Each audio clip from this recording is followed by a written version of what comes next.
Buenas tardes a todos. Muchas gracias por acompañarnos en esta reunión y en este homenaje. Y si esto tuviera que tener un título, podría tener el título de El silencio de Electra. Comienzo declarando mi parcialidad respecto de don Benito, mi simpatía hacia él, que probablemente compartís algunos de los que estáis esta noche con nosotros. Yo estaría muy contento de poder tomarme unos garbanzos con don Benito. Esta simpatía se origina en mi caso, en que como otras personas de mi generación tuve la suerte de que a la biblioteca de mis padres llegase esa estupenda, modestísima, pero fantástica biblioteca RTVE, aquellos 100 tomitos que se compraban en kioscos, y recuerdo que un día abrí uno que se titulaba Trafalgar, y allí me encontré con un chaval de mi edad que se llamaba Gabriel de Araceli, y ese muchacho acompañó mi adolescencia. Llegué hasta el equipaje del rey José, ahí me quedé, y a partir de ahí tengo todos esos episodios pendientes de lectura. Pero estoy seguro de que debo mucho a don Benito y de que probablemente hay mucho que veo en la vida, en las gentes y desde luego en cómo veo este país que ha sido educado en ese pedagogo que fue don Benito. Cuando nuestra amiga Carmen Riera me propuso que interviniese en este homenaje, me sentí obligado a hablar sobre el teatro de Galdós, y conviene decir antes que nada que el teatro, la escena contemporánea española tiene un interés por Galdós, pero es llamativo el hecho de que probablemente los dos espectáculos más importantes que utilizan ficciones de Galdós de los últimos años no proceden de textos teatrales, sino de novelas. Me refiero al montaje reciente de Doña Perfecta por Ernesto Caballero en el Centro Dramático Nacional y del anterior montaje de Los Ojos por Pablo Messiet, basado en Misericordia. Es llamativo el hecho de que el teatro haya atendido a ficciones novelísticas antes que a las piezas teatrales. Conocéis que Galdós no es un novelista metido ocasionalmente a teatrero, sino que es alguien que tiene una profunda vocación teatral y que esa vocación sostenida le llevó a escribir con cierta continuidad y llegar a los escenarios en distintos momentos y encontrar allí éxitos y fracasos. Y es sobre un éxito sobre el que me voy a referir brevemente, no pudiendo atender a toda la producción dramatúrgica de Galdós. Me refiero a la pieza Electra, que constituye no solo un éxito extraordinario, probablemente el mayor éxito de la vida teatral de Galdós, sino también uno de los mayores acontecimientos de la historia del teatro español. Electra es un éxito no ya desde el estreno, sino desde el ensayo general, al que asistieron personas que, si estuviéramos fuera de aquí, calificaríamos como influencers, pero vamos a llamarles influyentes o influidores, que inmediatamente reconocieron en Electra una obra importante.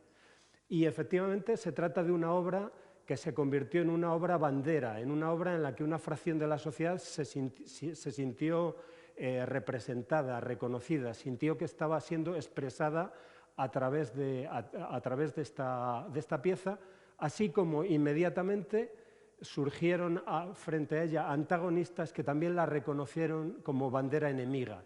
Es llamativo el hecho de que, como sabéis, esta pieza, que no solo tuvo una vida en Madrid, sino en otros lugares de España, recibió la prohibición de algunos clérigos que sugerían a sus feligreses que no asistiesen a las representaciones de Electra. Electra es un hito, es una obra divisiva, es una obra que expresa una división y es una obra divisiva, y es extraordinariamente interesante leerla pensando en lo que ocurriría unas décadas después en este país que se partió que se partió en dos. Yo creo que hay signos guerracivilistas en ella. Se trata de una pieza que, como sabéis, tiene referencia en un caso real que conocían todos los espectadores que a ella asistían y también los que no asistían a ella, y recibió, por supuesto, como he dicho, el interés de muchos, pero también elogios artísticos elevados de personas tan importantes como Baroja y Azorín. Es decir, personas que no solo consideraban que estábamos ante una obra social y políticamente importante, sino también a una obra artística relevante. Y desde ahí podemos intentar hoy leerla y preguntarnos si es tan valiosa artísticamente como algunos de los que entonces la consideraron como tal juzgan, ¿no? A mi modesto entender, Electra es una obra tan interesante como objetable, como extravagante en alguno de sus aspectos.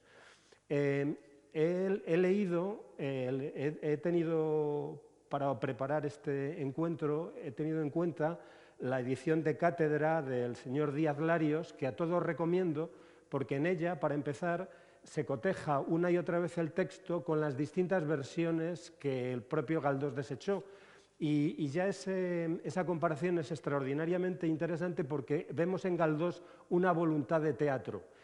Hay una voluntad de concentración. Galdós sabe que el folio lo sostiene todo, el folio lo aguanta todo y el escenario aguanta muy poco, cosa que, por cierto, ya venía a decir de algún modo Lope en El arte nuevo de hacer comedias cuando hablaba de la furia del español sentado. Hay una voluntad de concentración e incluso hay sacrificio de textos interesantes. Es decir, no estamos ante un novelista que se mete a escribir una obra de teatro, sino realmente ante un dramaturgo muy consciente de las difíciles leyes del escenario. Y percibimos inmediatamente en el texto esas virtudes de las que el miércoles pasado nos hablaba nuestro compañero Luis Mateo Díaz cuando hablaba de la extraordinaria capacidad de Galdós para construir personajes, de su extraordinario oído, de su extraordinaria mirada. Es asombroso cómo Galdós en 4 o 5 réplicas construye un personaje que parece que lleva allí toda la vida. Sin embargo, también en ocasiones percibimos una tensión entre los modos narrativo y dramático, es decir, en ocasiones, y algo me parece que puede resonar en lo que voy a decir con lo que antes comentaba Luis Goytisolo, hay momentos en que, por ejemplo, los personajes están expresando algo y resulta inverosímil o extraño, porque en realidad pareciera que lo que está intentando es dar una información que el novelista daría eso, en una descripción o en una introducción en la mente de un personaje. Y a veces aparecen acotaciones ingenuas y ¿por qué no?, ciertos momentos en que los diálogos incurren en cierta retórica que se va por encima del larguero. Dicho esto, Electra es una obra fascinante y a todos la recomiendo. Y lo es, ante todo, porque en su centro hay un personaje maravilloso en peligro. Y en teatro el peligro es oro. El peligro genera inmediatamente la pregunta fundamental, el qué va a pasar. Y es un personaje maravilloso y está en peligro porque es una mujer que está en peligro, y está en peligro fundamentalmente porque otros quieren salvarla. ¿Quién es Electra? Podemos describirla, ante todo, como una huérfana de 18 años, huérfana de madre soltera, que no sabe quién es su padre y que vive acogida por unos tíos en un caserón en el que también vive un sobrino de los que la acogen, de otra línea familiar, un viudo científico que trabaja allí y que tiene unos niños pequeños. Pero fundamentalmente Electra es un misterio, no sabemos quién es Electra. Electra es un personaje silencioso en esa casa cerrada. La construcción de ese espacio es teatralmente interesantísima. Nos encontramos un motivo recurrente en el teatro español, esa casa cerrada, esa casa fortaleza, que es una casa máscara máscara frente al mundo, frente a la ciudad, y es una casa máscara cuyos habitantes están de algún modo enmascarados y que han de algún modo de buscar rincones, refugios, para ser más allá de la máscara que les obligan a llevar. Electra, que tiene, digo, 18 años, es más niña que mujer. Para ella la vida es juego, es inocencia sin prejuicios, es luz, es amor, tiene una extraordinaria capacidad de querer. En un cierto momento lo dice, qué fácil me es querer. Y llamo la atención sobre el hecho de que Electra tiene unos singulares interlocutores. Para empezar, esos niños que viven en la casa. Es decir, Electra, los interlocutores de Electra no son los adultos, son esos niños que están con ella en la casa, una muñeca que se llama Lulú, con la que ella de algún modo se identifica, y su madre muerta, con la que conversaba y anhela permanentemente conversar. Este carácter de este extraño mundo que hay en torno a Electra me hace, por cierto, pensar en Finea, el maravilloso personaje protagonista de La Dama Boba de Lope de Vega, que os recuerdo hablaba con los gatos y que también es de algún modo una mujer en silencio, una vida inocente enmascarada. Electra está en peligro, Electra es acechada y voy a describir brevemente las 3 zonas de peligro que vamos viendo aparecer en torno a Electra. Por un lado, hay hombres mayores que quieren protegerla, ¿no?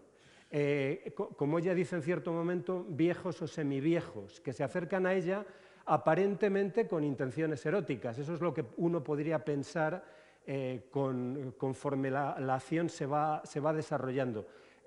Hombres que tienen la edad, que por edad podrían ser su padre y que parecen querer cortejarla. Este es un primer ámbito de peligro, pero enseguida aparecerá uno segundo, porque sucede que aquellos hombres que por edad podrían ser los padres de Electra, de hecho podrían ser los padres de Electra, ¿no? Es decir, nos encontramos a 3 hombres, 3 cincuentones, que parece que en cualquier momento podrían reclamarse padres de Electra y podrían, por tanto, pretender conducirla por un camino u otro. Esto es bien interesante porque de algún modo invierte el esquema del abuelo, ¿no? Si en el abuelo no se sabe cuál es la niña de la misma sangre, en este caso no se sabe de dónde viene, de qué linaje es Electra. Y se habla, no pudiendo ser estos tres acechantes padres de Electra, se puede decir que de algún modo, como se dice en la obra, se trata de padres platónicos, padres que querrían ser padres de Electra. Y finalmente aparece la tercera línea de peligro en torno a Electra, que es el enfrentamiento entre uno de esos cincuentones, Salvador Pantoja, y el joven, el no tan viejo científico que convive en la casa Máximo, ¿no? Bueno, y ahí nos encontramos con el conflicto central de la obra y el que convierte esta obra en una obra de bandera. ¿Quién es Salvador Pantoja? A mi juicio, Salvador Pantoja es un personaje extraordinariamente interesante. Es un hombre entregado a una idea. Es alguien cuya misión es, como él dice, producir el bien cueste lo que cueste. Alguien que quiere preservar a Electra del mal, y fundamentalmente el mal es el contacto con el varón, y por tanto quiere separarla del mundo, apartarla del mundo y finalmente llevarla a un convento.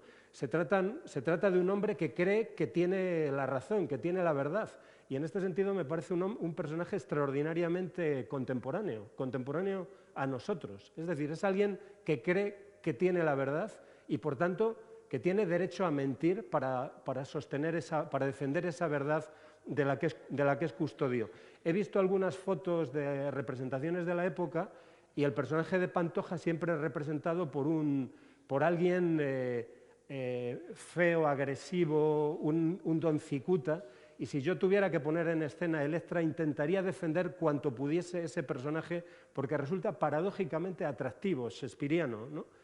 Y frente a él está Máximo, este joven, este científico viudo al que se caracteriza, citando la pieza calderoniana, se le llama el mágico prodigioso. De algún modo él es la modernidad, la razón, Europa, ¿no?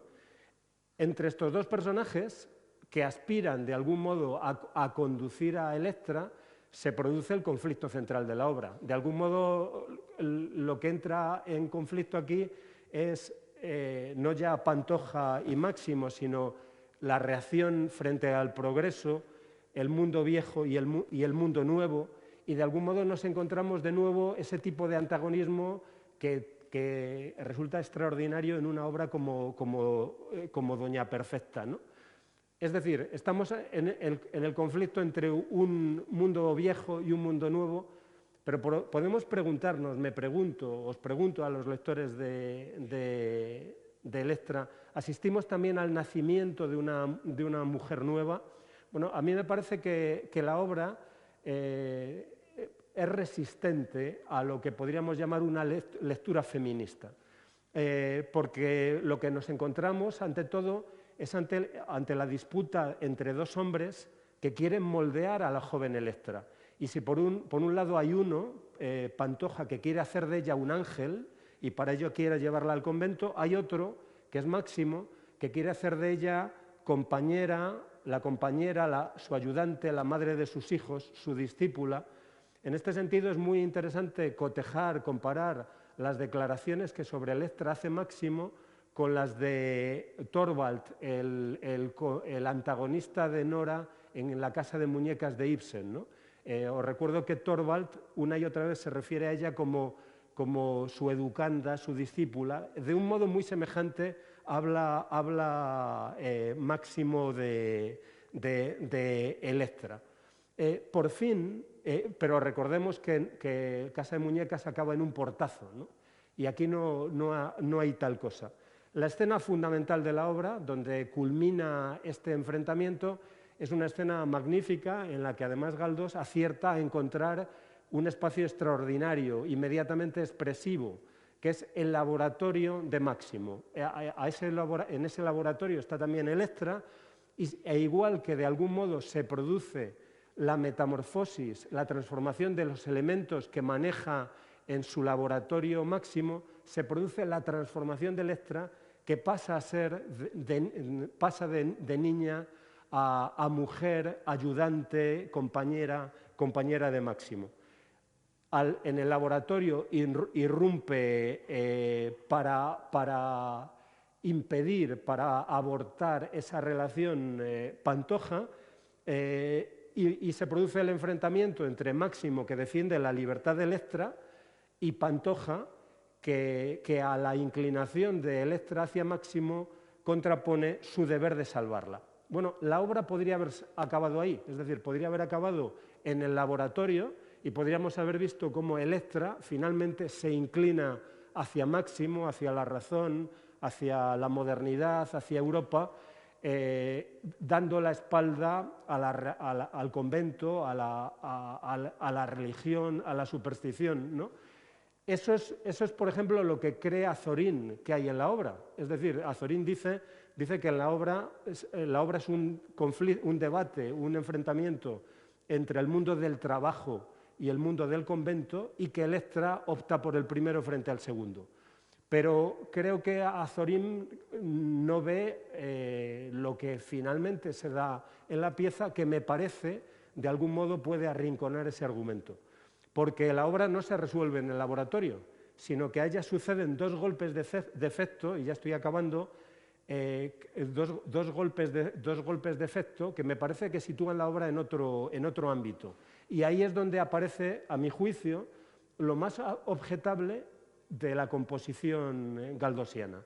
Primero, Pantoja, intentando frustrar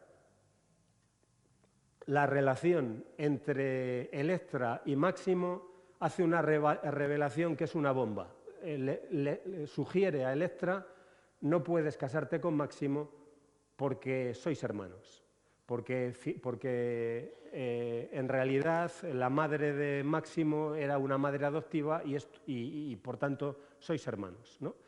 Esta revelación produce una extraordinaria crisis en Electra. Le produce una conmoción, pierde pie y siente que está rodeada de mentiras, Y en este punto, por cierto, la obra hace pensar en la vida sueño calderoniana, ¿no? En que, de algún modo, percibimos en Electra la misma confusión de Segismundo y encontramos el tema de hijos que pagan por los errores de los padres. Esta conmoción conduce a Electra a recluirse en el convento, donde continuará siendo custodiada por Pantoja. Y ahí tiene lugar ese quinto acto en que, además, se nos informa, de forma quizá no especialmente hábil, de que hay indicios de que Pantoja ha mentido. Os decía antes que Pantoja cree tener la verdad y esa verdad ha de imponerse incluso a través de la mentira, ¿no? La obra podría haber también acabado ahí, pero Galdós todavía nos tiene reservado un último golpe de efecto y es nada menos que la intervención del espectro. Si en Hamlet hay un espectro que es un espectro el que pone en marcha la acción, en Electra es un espectro el que cierra la acción. La madre muerta de Electra se le aparece para decirle que no es hermana de Máximo y que por tanto puede salir del convento y reunirse con él. Claro, esto es extraordinariamente extravagante porque podríamos entenderlo dentro de cierto marco si el espectro fuese de algún modo una proyección de la conciencia deseante de Electra. Electra desea que se le aparezca la madre y esta efectivamente llega y la libera, la desata. Lo que ocurre es que en este caso estamos hablando de un espectro que dice la verdad, que le dice precisamente aquello que es cierto. Este final ha sido discutido, criticado, hay quien habla de un deus ex machina, en todo caso de una extravagancia. Yo pagaría lo que fuese por volver a aquel momento, digo, al momento de la representación y ver cómo solucionaron lo del espectro en el escenario y ver también la cara que puso la gente. El caso es que esa extravagancia, como decíamos antes, no impidió el entusiasmo por la pieza. A mí me parece que se trata de una solución que incurre en la inverosimilitud, pero estoy entre los que creen que cuando uno construye ficciones, uno no ha de temer a la inverosimilitud, sino de algún modo apropiársela y conseguir construir un marco en que la inverosimilitud devenga verosímil, de forma que podamos aceptar que Gregorio Samsa una mañana se levantó convertido en un monstruoso insecto. Me siento extraordinariamente interesado por eso que ocurre en la obra y, en todo caso, os llamo la atención sobre el hecho de que estamos hablando de una mujer que que rodeada por hombres que se disputan su futuro, habla con un fantasma, como si su interlocutor no pudiese estar aquí, sino hubiese de estar en otro lado.